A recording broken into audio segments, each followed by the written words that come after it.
Tiana Brooks never thought that one brave decision on a rainy night would turn her entire world upside down. She was just trying to make it home after another exhausting shift at the nursing center, soaked, tired, and barely hanging on.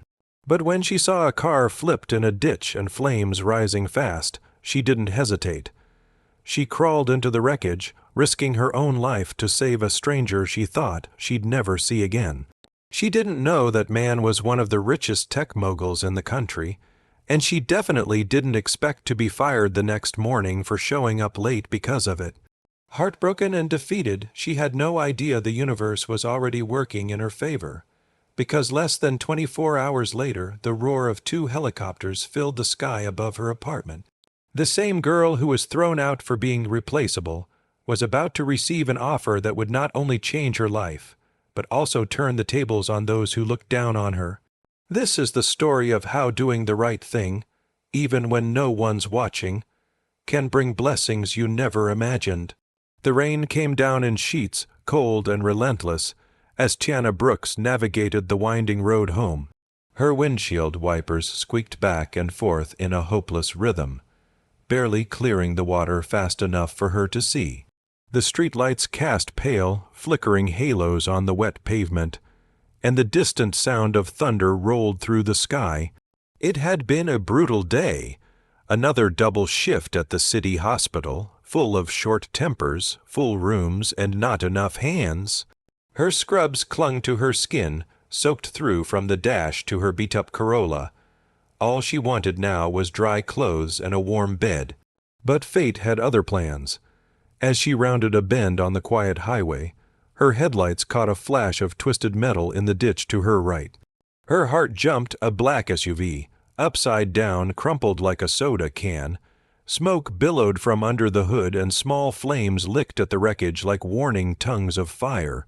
Tiana's foot slammed the brake before she could even process what she was doing. Her car screeched to a stop, tires skidding slightly on the slick road.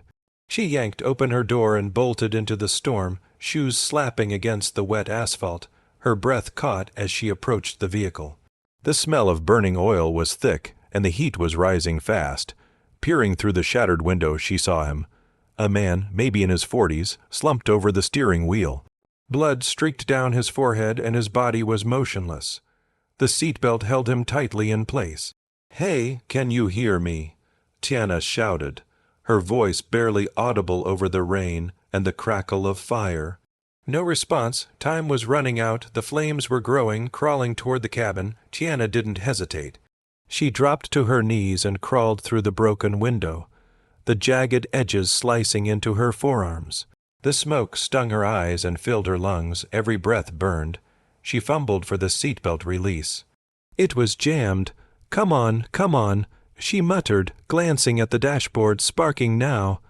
Panic pulsed through her, but she forced herself to stay calm. With trembling fingers, she reached down, grabbing a shard of glass from the window. Her hands were slick with rain and blood as she sawed through the thick strap. The acrid scent of smoke was stronger now. Her vision blurred and coughing racked her body. Then snap! The belt gave way. With a grunt, she pulled the man toward her, struggling against his weight.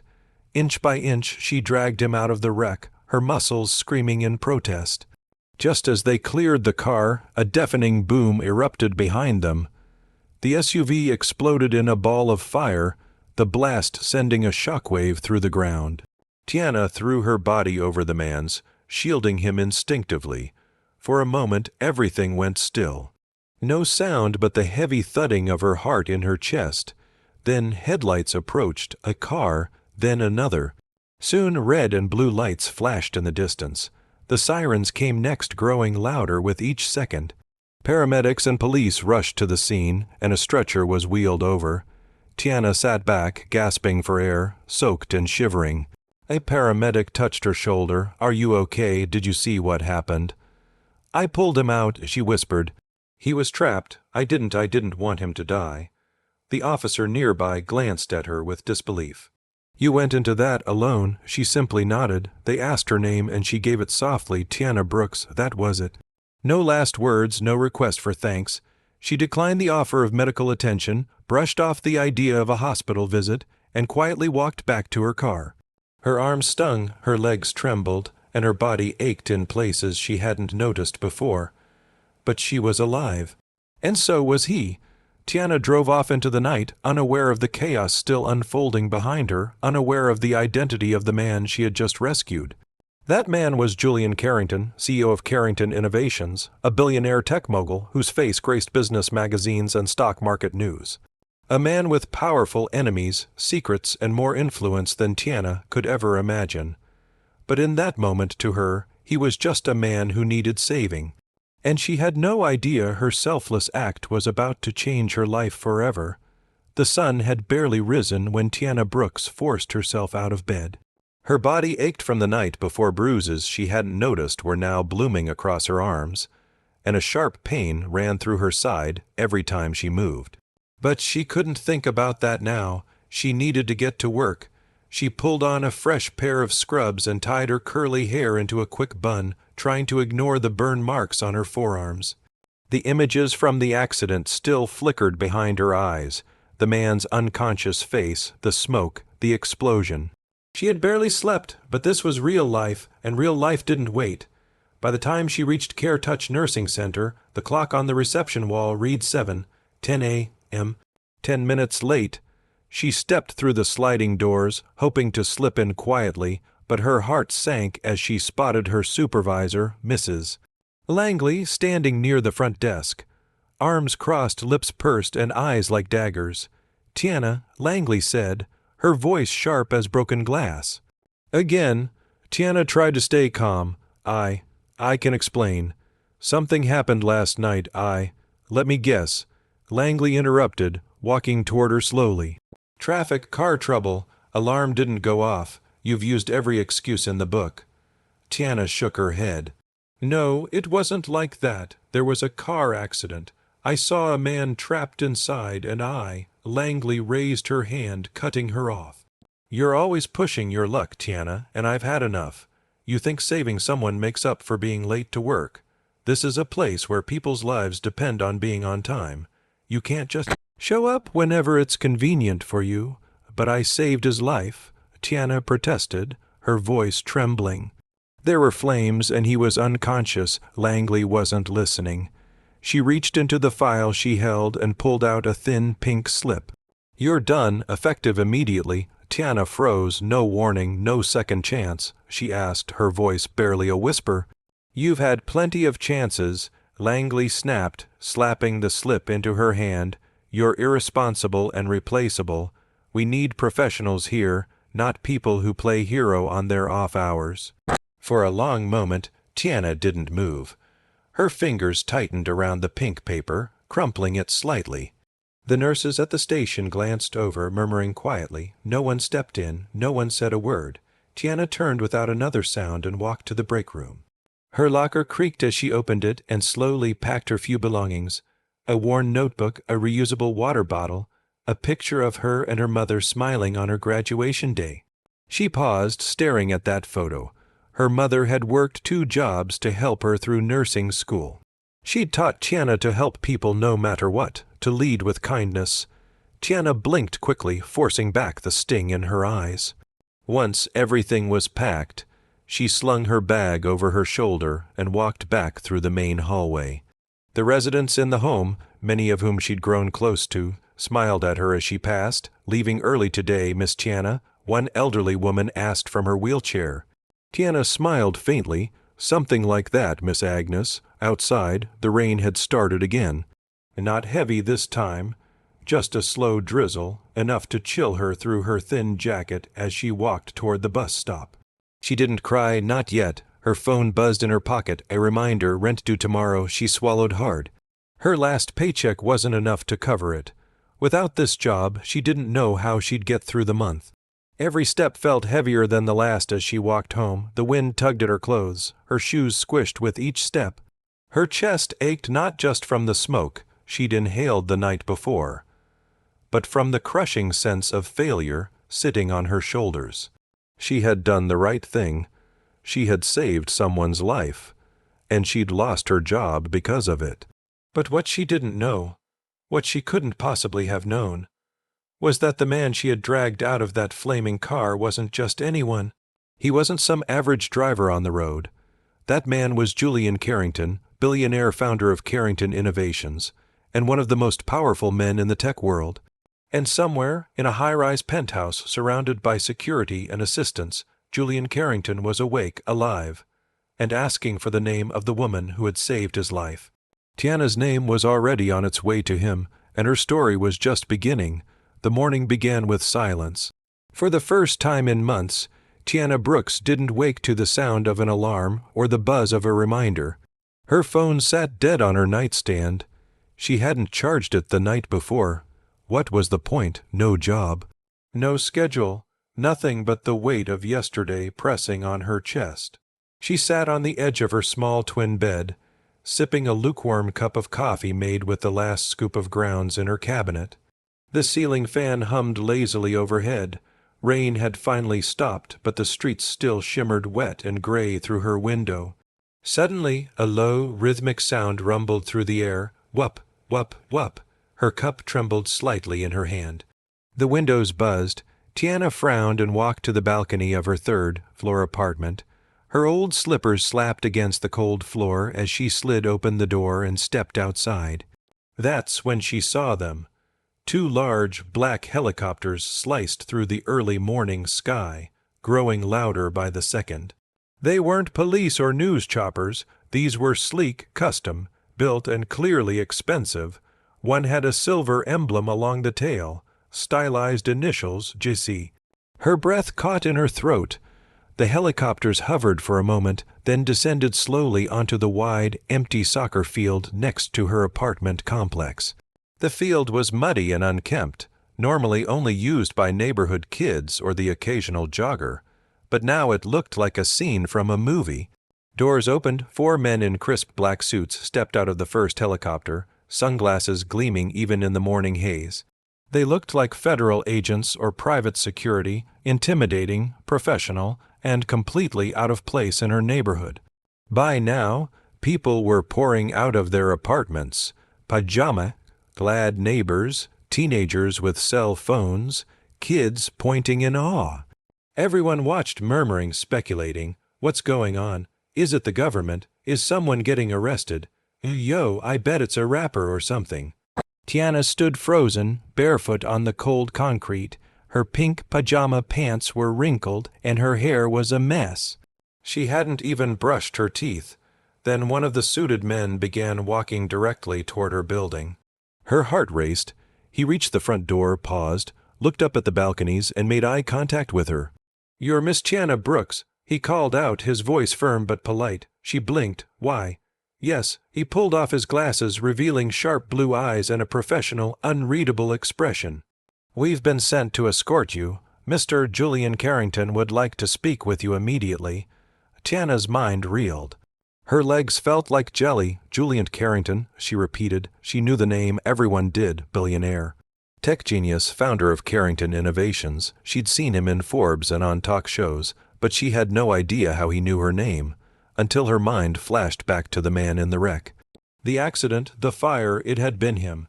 Before she could ask anything else, another man stepped up beside the first, holding out a long black coat. "You may want to grab something warm.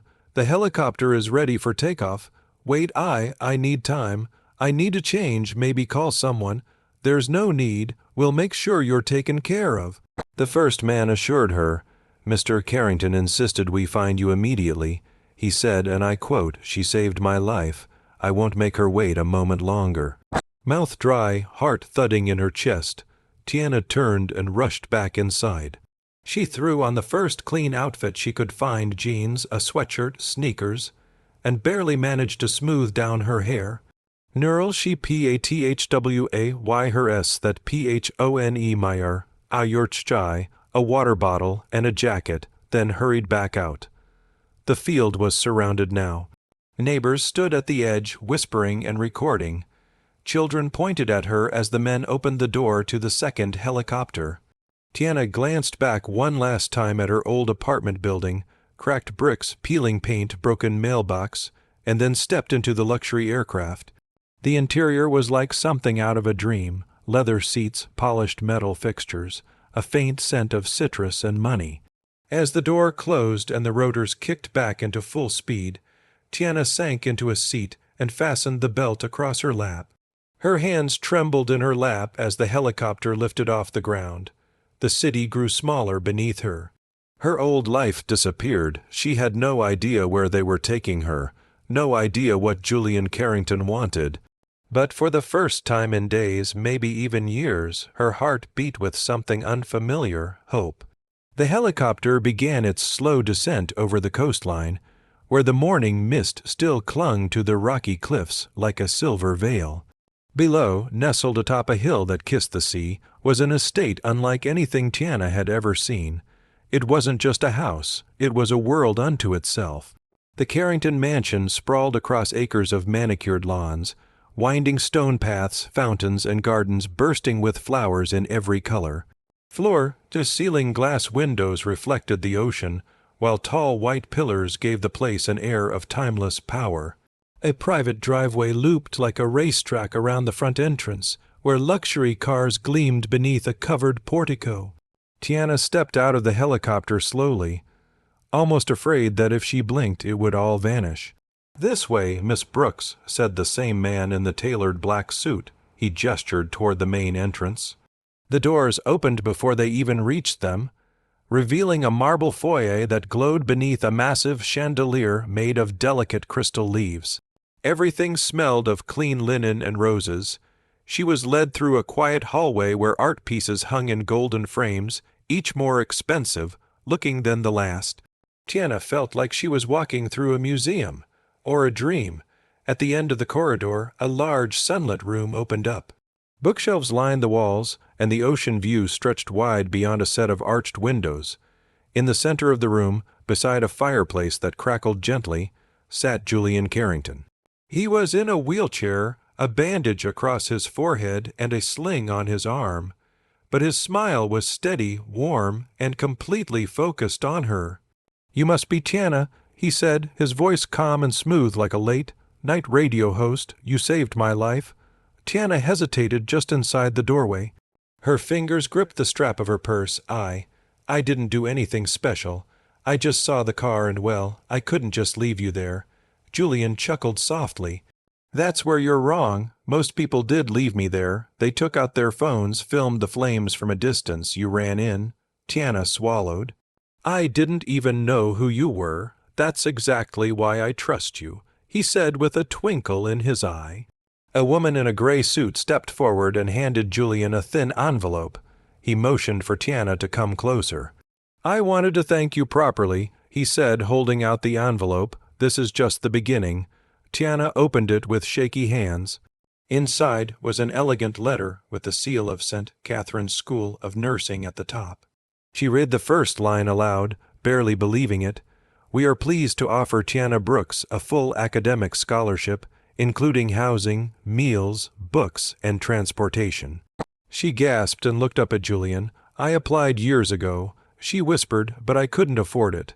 I thought that dream was dead." Julian smiled gently. "Well, it's alive now.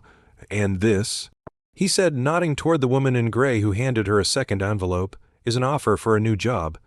As my personal medical aid, live-in, flexible schedule, travel included, salary, triple what you were earning at your last position." Tiana stared at the paper, her vision swimming with tears. I don't know what to say. Say yes," he said simply. "I've had a lot of people on my payroll, but not many with your kind of heart." She lowered the envelope slowly, her voice trembling.